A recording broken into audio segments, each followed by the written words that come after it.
Aku, orang Indonesia, bekerja untuk Indonesia dengan cara Indonesia.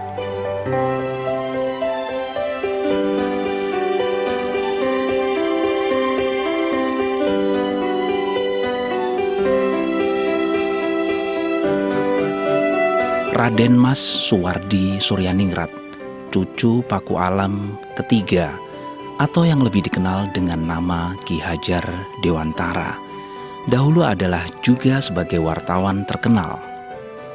Karya tulisan-tulisannya banyak dimuat di surat-surat kabar dan majalah. Salah satu tulisannya yang terkenal adalah karangan dalam bahasa Belanda dengan judul Als ik in Nederlander was, yang artinya Bila Aku Seorang Belanda. Dimuat dalam surat kabar The Express, pimpinan Ernest Dousdekker, 13 Juli 1913. Isinya yang sangat menusuk perasaan orang Belanda pada saat itu membuat Ki Hajar Dewantara dipanggil dan ditangkap serta dipenjarakan.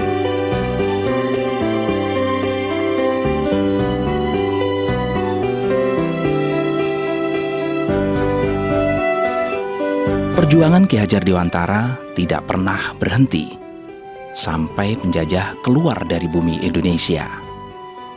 Setelah keluar dari pengasingannya pada 3 Juli 1922, perguruan taman siswa didirikan. Saat berdiri memiliki 25 anak didik. Itu pun hanya di bagian Taman Indra atau setingkat TK.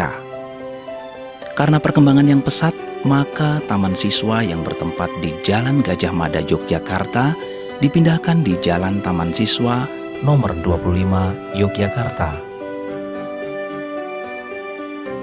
Perhatiannya yang besar terhadap dunia pendidikan yang menurut keyakinannya dapat membebaskan bangsa Indonesia dari belenggu penjajahan membuat Ki Hajar Dewantara menjadi salah satu tokoh pejuang kemerdekaan, terutama dalam bidang pendidikan.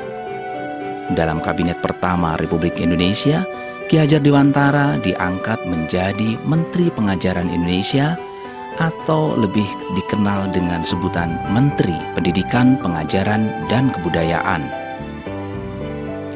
Berdasarkan jasa serta pengabdiannya dalam merintis pendidikan, pemerintah kemudian mengangkatnya menjadi pahlawan nasional dengan sebutan Bapak Pendidikan Nasional. Tanggal kelahiran Ki Hajar Dewantara pada tanggal 2 Mei diperingati sebagai Hari Pendidikan Nasional. Bagian dari semboyan ciptaan yang sangat terkenal, Tutwuri Handayani, menjadi slogan Kementerian Pendidikan Nasional Indonesia. Namanya diabadikan sebagai salah satu sebuah nama kapal perang Indonesia, KRI Ki Hajar Dewantara. Potret dirinya diabadikan pada uang kertas pecahan Rp20.000 tahun emisi 1998.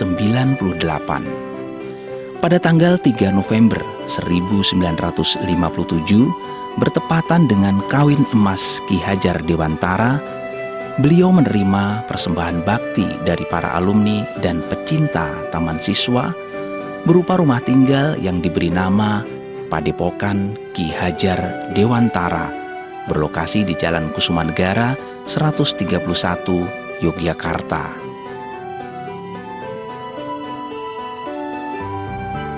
Mulai tahun 1960, Yayasan Taman Siswa berusaha mewujudkan gagasan Ki Hajar Dewantara untuk menjadikan rumahnya sebagai sebuah museum. Untuk itulah mereka memanggil Ki Dr. Andes Muhammad Amir Sutarga yang bertugas di Museum Nasional Jakarta dan masih keluarga dekat Taman Siswa untuk datang ke Yogyakarta dan memberikan pengetahuan dasar tentang permusiuman. Selanjutnya pada tahun 1963, bertempat di Museum Perjuangan Yogyakarta di Dalem Brontokusuman, dibentuklah panitia pendiri Museum Taman Siswa yang terdiri atas keluarga Ki Hajar Dewantara, keluarga besar Taman Siswa, serta Majelis Luhur Persatuan Taman Siswa dan para sejarawan. Setelah semuanya siap, 7 tahun kemudian, tepatnya pada tanggal 2 Mei 1970, bertepatan dengan Hari Pendidikan Nasional, museum diresmikan dan dibuka untuk umum oleh Nyi Hajar Dewantara sebagai pemimpin umum Taman Siswa. Peresmian museum ditandai dengan Candra Sengkala Miat Ngaluhur Trusing Budi yang menunjukkan angka tahun 1902 Saka atau tanggal 2 Mei 1970 Masehi.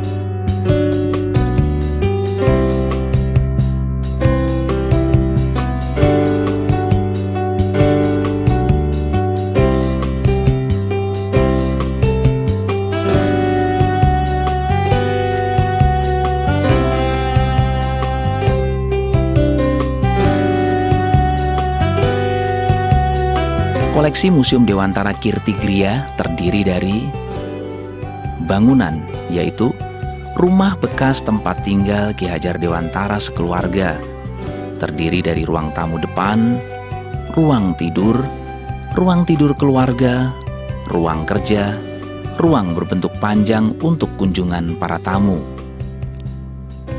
Pendopo Agung Taman Siswa sebagai monumen persatuan Taman Siswa terdiri dari ruang kuncung yang berada di depan dengan bentuk atap kecil tinggi di bagian depan yang diberi nama Pendopo Taman Siswa. Ruang pokok ada di tengah dan luas ruang-ruang sayap berada di kiri dan kanan pendopo. Kemudian menyambung ruang sayap belakang yang digunakan untuk menyimpan peralatan kesenian berupa seperangkat gamelan yang digunakan untuk mengiringi melatih tari para siswa oleh para pamong Taman Siswa.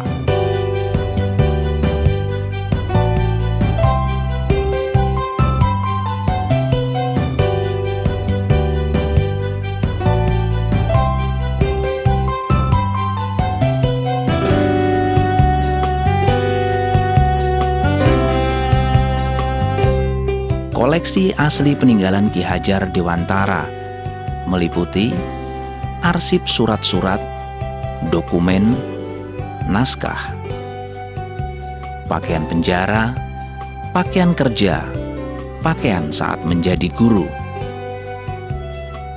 meja kursi kerja, meja kursi tamu, almari pakaian, almari buku, kursi goyang, dan piano yang biasa digunakan di saat senggang untuk berlatih bersama putra-putrinya. Ada juga perlengkapan kerja yang meliputi telepon, buku, pulpen, kacamata, tinta, tas kerja, dan mesin ketik. Film dokumenter saat mengajar, saat di depan Pendopo Agung, tarian anak, dan lain-lain melengkapi koleksi berikutnya. Panji Taman Siswa berbentuk perisai, berisi lambang Taman Siswa, Suci Tata Ngesti Tunggal tahun 1922, lambang Taman Siswa berbentuk Garuda Cakra bertuliskan Persatuan Perguruan Taman Siswa berpusat di Yogyakarta. Koleksi lainnya berupa foto-foto kenangan pada peristiwa-peristiwa penting Ki Hajar Dewantara pada waktu perjuangan hingga wafatnya. Lukisan karya Ki Sindu Kiswara dan lukisan bernuansa Bali. Benda-benda barang pecah belah, peralatan makan dan minum keluarga. Ada juga perpustakaan, di mana keberadaan perpustakaan merupakan sarana pendukung museum, karena berisi buku-buku bacaan, koleksi Ki Hajar Dewantara, dan berbagai buku kenangan yang berasal dari sahabat-sahabat beliau. Surat kabar dan majalah. Buku-buku tentang ketaman siswaan yang berisi konsep-konsep pemikiran karya Ki Hajar Dewantara dalam bidang pendidikan, sastra budaya, politik berbangsa dan bernegara. Jumlah koleksi museum sebanyak 1.205 buah dan jumlah koleksi perpustakaan museum sebanyak 2.100 buku. Jumlah keseluruhan koleksi mencapai 3.305 buah.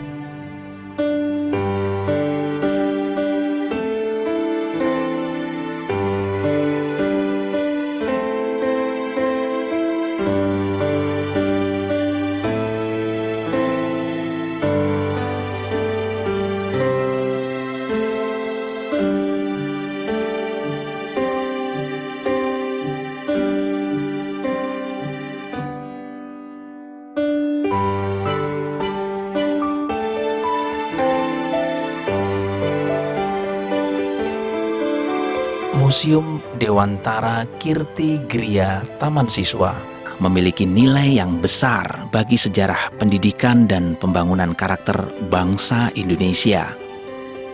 Museum ini juga sebagai tempat belajar bagaimana keindonesiaan kita terbentuk.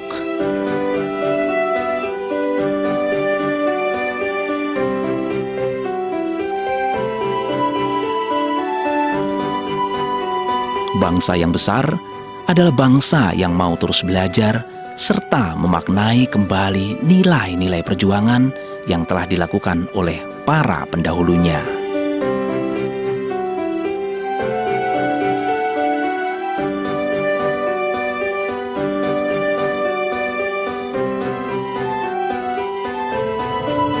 Jika diartikan secara keseluruhan, Tut Wuri Handayani mempunyai tujuan untuk menciptakan pribadi yang mandiri dan tidak bergantung kepada orang lain. Maka diharapkan agar ada generasi penerus yang berani memimpin tanpa menunggu orang lain untuk memimpin.